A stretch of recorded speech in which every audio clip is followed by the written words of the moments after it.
कविता और सविता दोनों बहनें एक दूसरे के बिल्कुल विपरीत थीं। कविता हमेशा अपने बड़ों का आदर करती, सबका ध्यान रखती, बल्कि सविता बिंदास जीना चाहती थी। उसको दिन दुनिया से कोई मतलब नहीं था। एक दिन गांव से उनके दादा दादी जी आने वाले थे, तो कविता की माँ शारदा जी ने अपनी छोटी बेटी सविता से कहा, सविता बेटी, अपने कपड़े बदल लो, दादा दादी आने वाले हैं। ये छोटे छोटे कपड़े उन्हें अच्छे नहीं लगेंगे। तो सविता ने अपनी माँ की बात को अनसुना कर दिया। तो शारदा जी गुस्से में बोलती हुई हाथ में आटा लिए हुए बाहर आईं और बोली, कितना काम पड़ा है और इस लड़की को सुनाई नहीं देता। शारदा जी के इतना कहते ही सविता ने गुस्से में कहा, क्या है माँ, मैं कपड़े क्यों बदलूं? बेटी को गुस्सा करते देख शारदा जी ने उसे प्यार से समझाया, बेटा, दादा दादी को ये शॉर्ट्स अच्छे नहीं लगेंगे। किसी ने मना किया है क्या? उनके जाने के बाद पहन लेना। सविता को पापा का थोड़ा डर था, इसीलिए पैर पटकती हुई अंदर चली गई।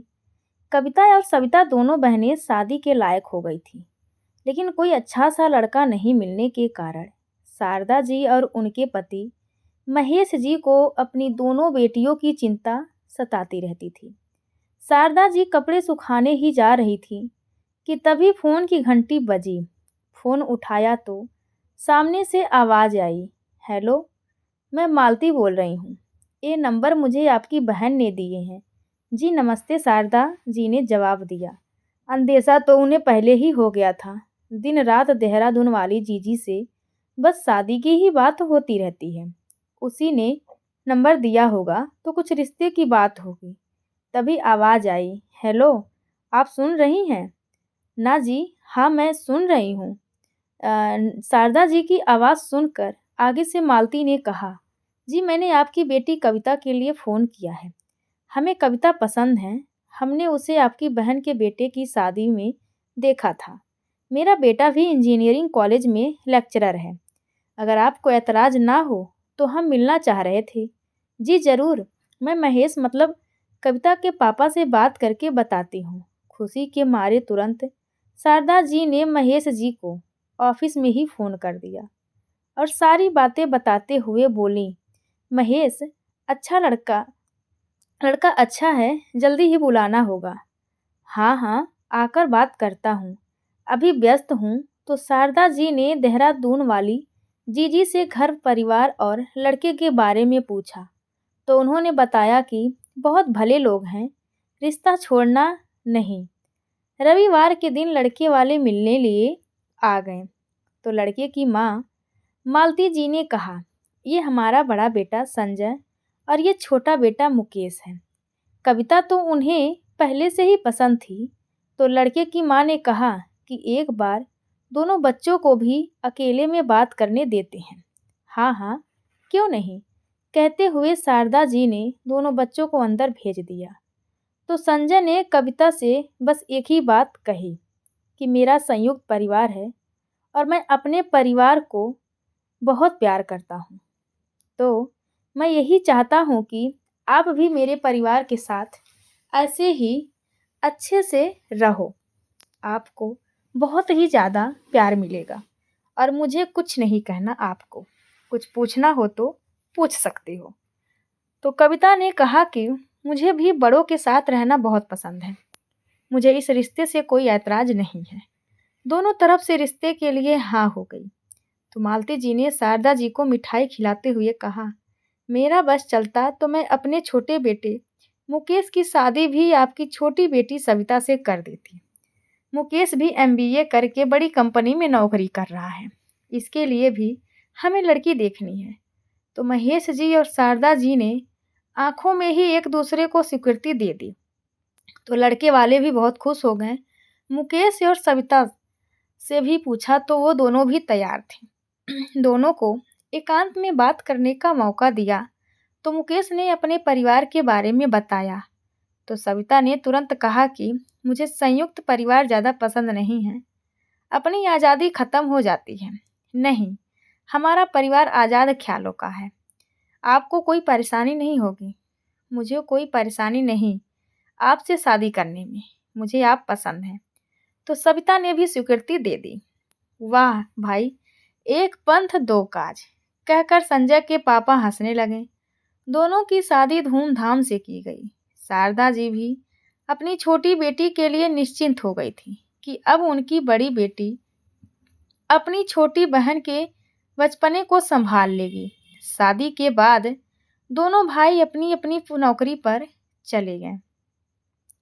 जैसे जैसे समय बीत रहा था, सविता अपनी मनमर्जी करने लगी, जैसे अपने घर पर करती थी। वो रसोई में कभी नहीं जाती और रसोई का सारा काम कविता पर ही आ जाता। सविता तो कह देती कि रात को ऑफिस का काम ज़्यादा था, इसलिए मैं सुबह उठकर कोई काम नहीं कर सकती। कविता दीदी कर लेंगी, यह कहकर वह सोने के लिए चली जाती थी। जब सास मालती जी पूछती कि सविता घर का काम क्यों नहीं करती, तो कविता अपनी छोटी बहन की तरफदारी कर लेती। तो मालती जी को समझने में देर नहीं लगी और उसने घर के काम के लिए एक मेड रख ली। वो एक बहू पर सारा काम नहीं डाल सकती थी। जब मुकेश सविता सिंह घर के कामों में हाथ बटाने के लिए कहता, तो सविता कह देती कि दीदी कर लेंगी, वो हमेशा से करती आई हैं। अब शादी को 1 साल होने को आया था। अब तक दोनों बहनों के व्यवहार का अंतर सबको समझ आ चुका था, पर परिवार में उलझन ना हो इसीलिए बात को बढ़ाते नहीं थे। लेकिन सविता की मनमानी तो बढ़ती ही जा रही थी। एक दिन वो शॉर्ट्स पहनकर आई तो कविता ने समझाया कि ये हमारा मायका नहीं है, ससुराल है, यहाँ ये सब नहीं चलेगा। तो कविता की बातें अब सविता को चुभने लगी थी। घर के सब लोग कविता की तारीफ करते तो सविता अंदर ही अंदर जलती रहती। उसे अपनी दीदी की तारीफ बिल्कुल अच्छी नहीं लगती थी। वो गुस्से में रात को कमरे में आई और मुकेश से बोली, मुकेश, अब मैं यहाँ और नहीं रह सकती। जब देखो सब लोग दीदी की तारीफ करते रहते हैं। तो मुकेश ने कहा, सही तो है, सविता भाभी हैं ही इतनी समझदार, तो क्यों नहीं करेंगे उसकी तारीफ। इतना सुनते ही सविता आग बबूला हो गई और बोली, मुझे नहीं रहना यहाँ, मैं अभी के अभी यहाँ से जाऊंगी। तो मुकेश ने भी कह दिया कि वो अपने परिवार को नहीं छोड़ेगा, अगर उसको रहना है तो लिहाज से रहे। तो सविता ने भी कह दिया कि मेरा जो मन करेगा मैं वही करूंगी। मुकेश ने उसके साथ बहस करना ठीक नहीं समझा और चुपचाप सो गया। पर सविता में कोई बदलाव नहीं आया। वो सुबह देर से उठती, कोई काम में हाथ नहीं बटाती, कुछ भी पहने रहती, लेकिन सबने कहना बंद कर दिया क्योंकि उसका जवाब सबको पता था।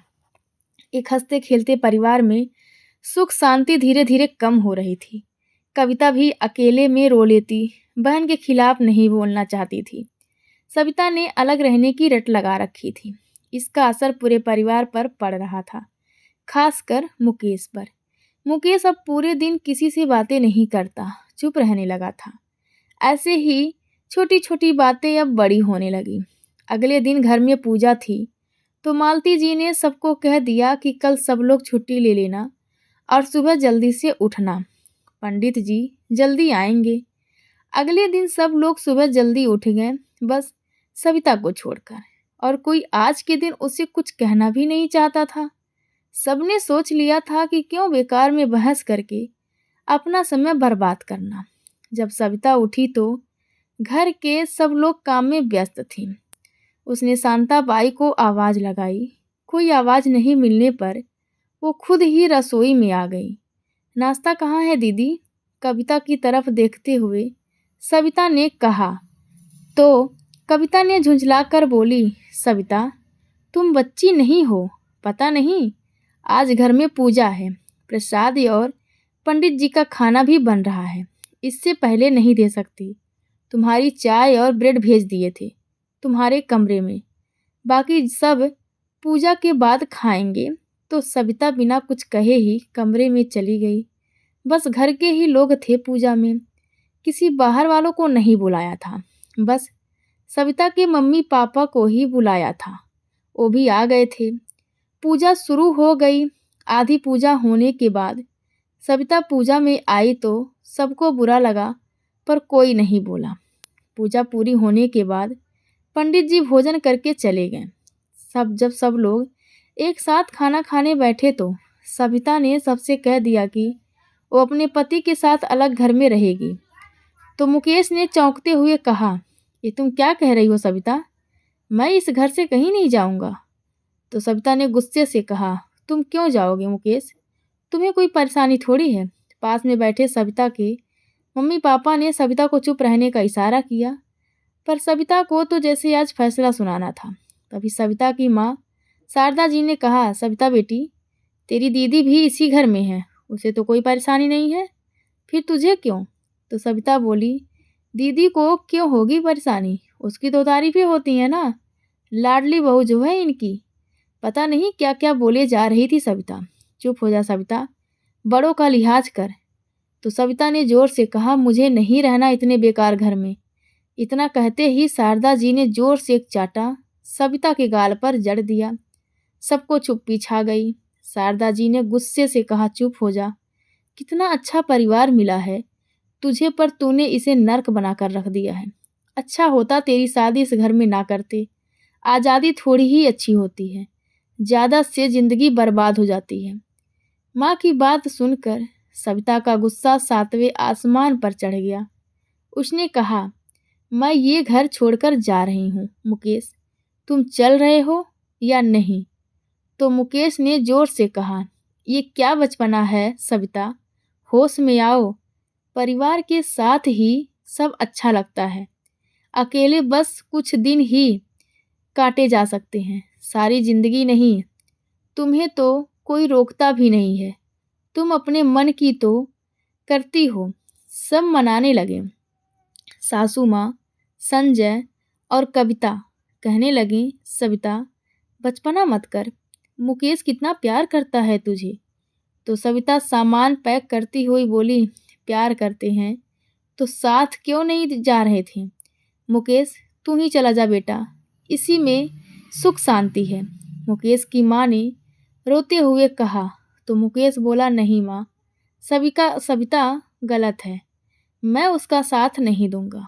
सविता ने किसी की नहीं सुनी और टैक्सी मंगा ली और जाने लगी। तो उसके पिता महेश जी ने कहा, सविता अगर आज तुम यहाँ से चली गई तो हमसे तेरा कोई वास्ता नहीं होगा।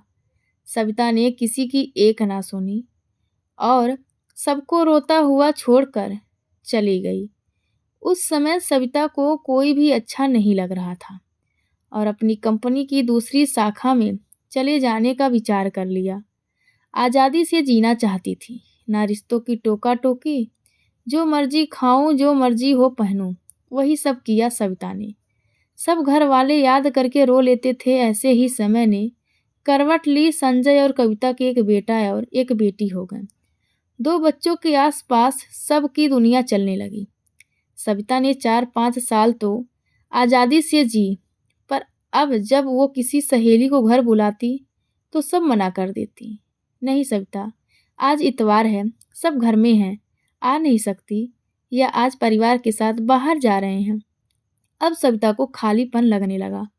अकेले कुछ नया बनाती तो ना कोई तारीफ करने वाला था और ना ही हंसी मजाक में कमी निकालने वाला। कभी घर का खाना बना खाना याद आता, कभी कविता दीदी के हाथों की बनी कॉफ़ी। अब सविता को अकेलापन खाने को दौड़ता। पापा मम्मी को डांट भी याद आ रही थी, पर अब वो बहुत दूर आ गई। उधर घर में एक उदासी मुकेश को देखकर लगती, पर सब लोग संजय और कविता के बच्चों के प्यार में उलझे रहते। सविता की कंपनी ने उसको किसी काम से उसी की पहली शाखा में ट्रेनिंग के लिए भेज दिया। सविता के मना करने पर भी वो लोग नहीं माने। मजबूरी में उसे अपने शहर वापस आना ही पड़ा। उस सड़क पर आते ही उसे अपने वो रास्ते याद आने लगे जहाँ कविता दीदी के साथ घूमती थी, वो बाजार जहाँ मुकेश के साथ शर्त में बहुत सारे पानी पूरी खा जाती थी, होटल में जहाँ रुकी थी। डर लग रहा था नीचे जाऊंगी तो कोई अपना ना मिल जाए, और मन भी था कि काश सब की एक झलक मिल जाए। 15 दिन रुकना था उसे। कब तक घर वालों से डर कर कमरे में बंद रहेगी? यही सोचकर सविता डिनर के लिए नीचे होटल में आई तो किसी जानी पहचानी सी आवाज़ ने उसके बढ़ते कदम रोक दिए। दिल जोर से धड़क रहा था। शीशे के पीछे से आवाज़ आ रही थी, रुक जा शैतान बच्चे। जैसे ही सविता ने मुड़कर देखा तो कविता दीदी और सब परिवार हंस रहे थे और मुकेश किसी बच्चे के पीछे भाग रहा था और कह रहा था, रुक शैतान, वो मेरे सब अपने हैं। सविता के दिमाग में बिजली सी दौड़ गई कि दौड़कर सबसे मिल लूं। आंसू रुक नहीं रहे थे। ये क्या हो गया मुझे? मैं ये सब क्यों सोच रही हूँ? मैंने ही तो छोड़ा था इन्हें।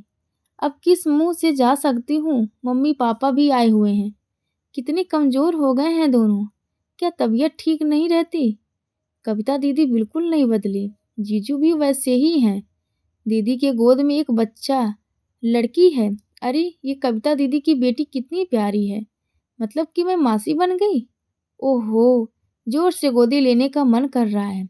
पता नहीं क्या नाम रखा होगा। मैंने दीदी को कहा था जब आपकी बेटी होगी तब मैं उसका नाम नायरा रखूँगी। पर वो मुझसे नफ़रत करती होंगी। क्यों रखेंगी मेरे मन का नाम? यही सब सोचते हुए अचानक सविता को लगा कि कोई देख ना ले, इसीलिए पीछे छुप गई। मुकेश को देखकर दिल में हुक सी उठी। मुकेश के साथ ये बच्चा, क्या मुकेश ने शादी कर ली? क्या ये बच्चा उसका है? सोच सोच कर ही सविता के आंसू रुक नहीं रहे थे। मुकेश की पत्नी क्यों नहीं दिख रही? बच्चा सुंदर है, सुंदर ही होगी। वो भी रोती हुई होटल के कमरे में आ गई। सारी रात दिमाग में वही सब घूम रहा था। सब खुश है मेरे बिना।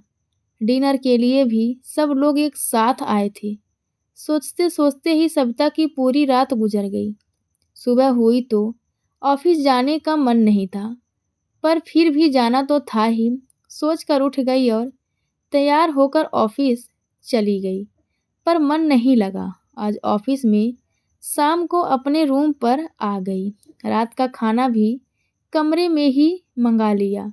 वो खाना खा ही रही थी कि तभी उसे अपनी सहेली रीना की याद आई। घर के बारे में सब रीना से पता चल जाएगा। उसके मम्मी पापा तो हमारे घर के खास हैं। जब तक घर के बारे में जानूंगी नहीं, मेरा किसी काम में मन नहीं लगेगा। यही सोचकर सविता ने अपनी सहेली रीना को फ़ोन कर दिया। हेलो रीना, मैं सविता बोल रही हूँ। कौन सविता? मैं किसी सविता को नहीं जानती। सॉरी, रॉन्ग नंबर है। सविता आश्चर्य से चकित हो गई। दोबारा डायल किया। हेलो रीना, मैं सविता तुम्हारी सहेली। नाराज मत हो रीना। तो सामने से आवाज़ आई, मुझे तुमसे कोई बात नहीं करनी। ना तुम हमारे लिए कुछ हो और ना हम तुम्हारे लिए। यहाँ तक कि तुम्हारे परिवार वाले भी तुम्हें भूल चुके हैं। रीना ने गुस्से में कहा। रीना, ऐसा मत कहो। आज मुझे बहुत अकेलापन महसूस हो रहा है। मैं तुमसे मिलना चाहती हूँ। नहीं रीना, मुझे तुमसे कोई रिश्ता नहीं रखना। मिल लो बस एक बार, फिर कभी नहीं कहूँगी। सविता की आवाज़ में दर्द उभर आया। ठीक है, कल मिलते हैं, जहाँ हम अक्सर पहले मिलते थे। अगले दिन सविता सुबह कॉफ़ी शॉप पर पहुंची। रीना को देखते ही गले लगाना चाहा। रहने दो सविता, इसकी ज़रूरत नहीं है। रीना का स्वर रूखा था। घर में सब कैसे हैं? सविता ने पूछा तो रीना बोली, क्यों, आज इतना ख्याल कैसे आया घर वालों का? आज बहुत प्यार आ रहा है तुम्हें। नहीं रीना, एक भी दिन नहीं जाता जब तुम सबकी याद ना आई हो। रहने दे सविता ये सब। ये बताओ मुझे क्यों बुलाया है? कुछ नहीं रीना, कल सबको देखा तो पापा कमज़ोर लगे। ये कहकर सविता रोने लगी। आज तेरे चेहरे पर पछतावा दिख रहा है। काश ये पछतावा तूने तब दिखाया होता जब यहाँ से गई थी। अच्छा दीदी कैसी हैं? और मुकेश के मम्मी पापा सब लोग कैसे हैं? जब उनकी बहू उन्हें छोड़कर चली जाए तो क्या सही होंगे? कहते नहीं पर दिखता ज़रूर है। रीना ने कहा तो सविता रोते हुए बोली, कल मैं जा रही हूँ। रीना, मुझे घर वालों की खबर देते रहना। मैं तेरा ये एहसान कभी नहीं भूलूंगी। माफ़ी मांगना चाहती हूँ। पर अभी हिम्मत नहीं। कोशिश करूँगी कि जल्दी आकर माफ़ी माँग सबसे लूँ। जानती हूँ कोई माफ़ नहीं करेगा क्योंकि मैंने बहुत दुख दिए हैं। अगले दिन सविता अपनी दूसरी शाखा में पहुँच गई, पर रह रहकर सबके चेहरे मन से नहीं निकल पा रही थी। दिन प्रतिदिन सविता के घर वालों का चेहरा याद आ रहा था। सविता अब सबसे ज़्यादा उदास रहने लगी। एक दिन रीना का फ़ोन आया। हेलो, मैं रीना बोल रही हूँ। रीना, तूने मुझे फ़ोन किया? मुझे बहुत अच्छा लग रहा है। तू कैसी है? मैं ठीक हूँ। सोचा तेरे घर की बात है तो तुझे बता देती हूँ। हाँ बोल ना, सब ठीक तो है ना घर पर? सविता ने पूछा तो रीना बोली, कल मैं तेरे घर गई थी। वहाँ बातों में पता चला कि तेरी सास बीमार हैं, अस्पताल में हैं। क्या हुआ मम्मी जी को? सविता, उन्हें किडनी की ज़रूरत है और सब घर वाले किडनी देने को तैयार हैं, पर कुछ न कुछ परेशानी है, किसी की नहीं दे सकते, डोनर नहीं मिल रहा।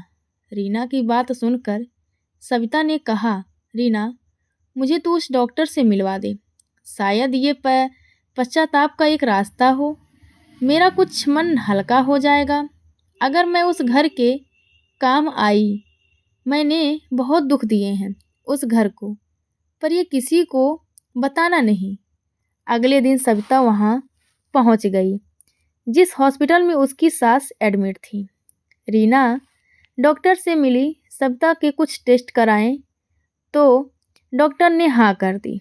सविता को भी 3-4 दिन तक हॉस्पिटल में एडमिट रखा। उसकी सास का भी ऑपरेशन सफलतापूर्वक हो गया।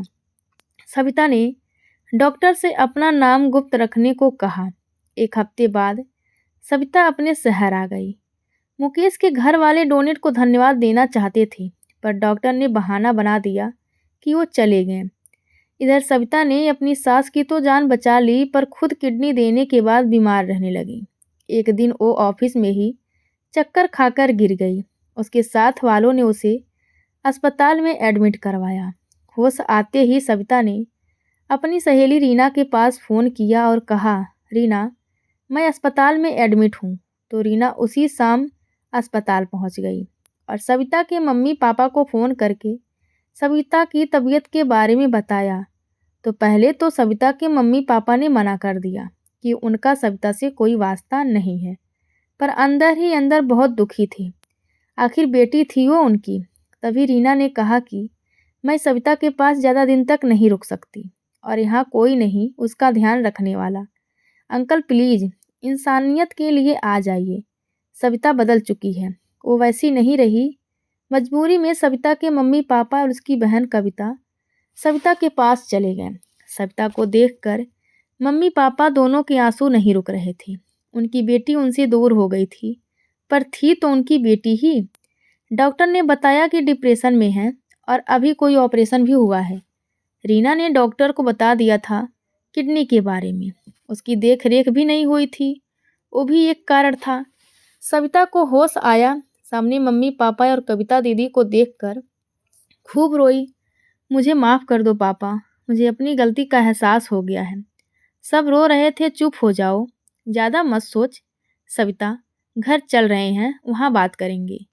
माँ ने सविता के आंसू पोंछते हुए कहा, डॉक्टर कह रहे थे तेरा कोई ऑपरेशन हुआ है। किस बात का ऑपरेशन? क्या हुआ तुझे? कुछ नहीं, छोटा सा एक्सीडेंट था। बात काट दी सविता ने और रात को सब घर आ गए।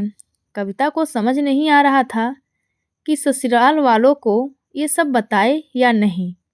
जब सविता का पता चला, पापा ने फ़ोन पर बताया था, तो मम्मी के घर रहने के बहाने से आ गई थी। जब कविता को संजय लेने आया तो अचानक सविता को देखकर चौंक गया। सविता, तुम? हाँ जीजू, मुझे माफ़ कर दो। नहीं सविता, तुम्हें कभी माफ़ नहीं किया जा सकता। कविता, तुम्हें रहना है तुम रहो, कहकर संजय वापस चला गया और जाकर सविता के बारे में अपने घर वालों को सब कुछ बता दिया। सबको बहुत गुस्सा आ रहा था। पर अब वो यहाँ क्यों आई है? अभी जाकर पूछता हूँ, मुकेश ने गुस्से से कहा। तो संजय बोला, अभी वहाँ जाने से कोई फायदा नहीं है, वो बीमार है। तो मुकेश ने कहा कि कुछ दिन बाद पूछूंगा ज़रूर कि मेरी ज़िंदगी बर्बाद क्यों की उसने। अब किसी दूसरे का हाथ पकड़ने की भी हिम्मत नहीं है मुझ में, ना किसी पर विश्वास करने का कोई मेरा इरादा है, और ना ही विश्वास की कोई कैसा मिलेगा। मुकेश को गुस्सा आ रहा था। उधर सविता के साथ रहते हुए उसके घर वालों का सबका गुस्सा कम हो गया था। सब उसका ध्यान रखने लगे थे।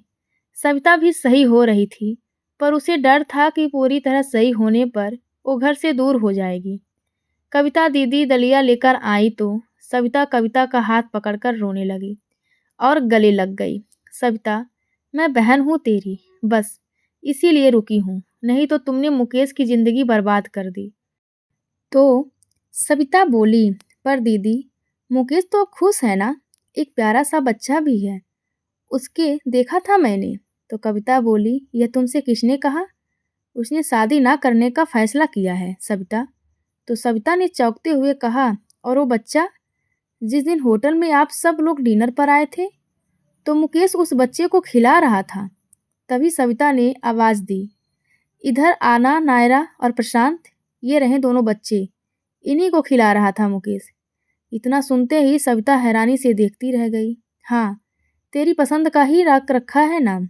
दोनों बच्चों को सविता ने गले से लगा लिया। मैं तुम्हारी सविता मासी, और रोने लगी। मम्मी पापा भी आ गए। मैंने अपनी खुशी के लिए बहुत कुछ खो दिया, मुझे माफ़ कर दो।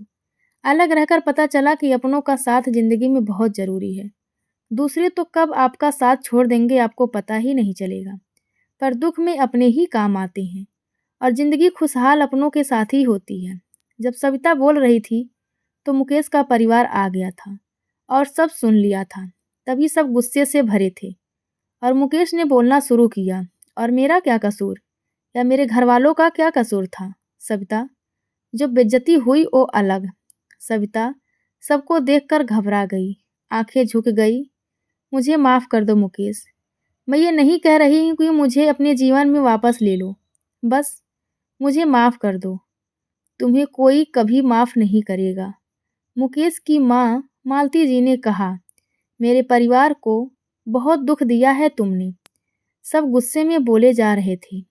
तभी अचानक रीना आ गई और बोली, आंटी, ये वो सविता नहीं रही जिसे दूसरों से कोई मतलब नहीं था, अब ये बदल चुकी है। फिर रीना ने पूछा, आंटी, अब आपकी तबीयत कैसी है, ठीक है? बेटा, अब तो मालती जी ने कहा। तो रीना बोली, आप उसका शुक्रिया अदा नहीं करेंगी जिसने आपको ज़िंदगी दी? इतने में नहीं नहीं रीना, कुछ नहीं बोलना। सविता ने कस कर रीना का हाथ पकड़ लिया।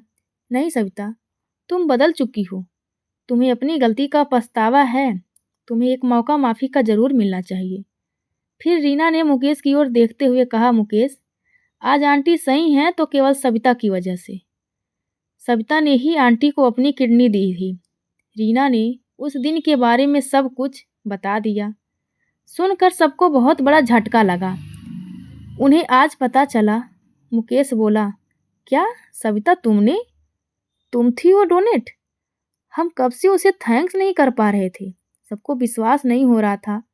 कविता ने कहा, मुकेश, मैं ज़बरदस्ती नहीं करूँगी, पर ये वो सविता नहीं रही, सच में बदल चुकी है। आग्रह है इसे माफ़ कर दो। तभी सविता की मम्मी ने सविता की सास मालती जी के सामने हाथ जोड़ते हुए कहा, मुझे भी सविता का व्यवहार बदला हुआ लगा, ठोकर खाने से समझदार हो गई है, इसीलिए बहन जी आप इसे एक मौका दे दीजिए। तो मालती जी ने कहा, जिंदगी मुकेश की है, उसे जो भी फैसला लेना है हम उसके साथ हैं। मालती जी सविता के हाथ पकड़कर बोली, धन्यवाद सविता, मेरी जान बचाने के लिए। नहीं नहीं मम्मी जी, हाथ मत जोड़िए, अगर मेरी जगह कोई भी होता तो ऐसा ही करता। बस माफ़ कर दीजिए मुझे, मैंने सबके साथ बहुत बुरा किया है। तभी मुकेश सविता के पास आया और बोला, थैंक्स सविता, मम्मी की जान बचाने के लिए और किडनी देकर भी अपना नाम नहीं बताया।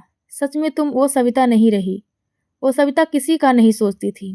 कहते हुए मुकेश ने अपना हाथ सविता की तरफ बढ़ा दिया और बोला, मैं नई वाली सविता के साथ फिर दोबारा ज़िंदगी शुरुआत करना चाहता हूँ। क्या तुम मेरी नई ज़िंदगी का हमसफ़र बनोगी? सविता ने भी अपना हाथ आगे बढ़ा दिया और हाँ बोल दिया। सबकी आंखों में खुशी के आंसू थे। दोस्तों, अपनों की अहमियत आपको तब तक पता नहीं चलती जब तक वो आपके साथ हैं। जब वो आपके पास नहीं होंगे तब आपको उनकी कमी महसूस होगी और तब तक बहुत देर हो चुकी होगी। जीवन में अपनों का साथ होना बहुत ज़रूरी है। तो दोस्तों, यह कहानी आप सभी को कैसी लगी कृपया कमेंट करके ज़रूर बताएं और चैनल को लाइक शेयर और सब्सक्राइब करना बिल्कुल ना भूलें। धन्यवाद।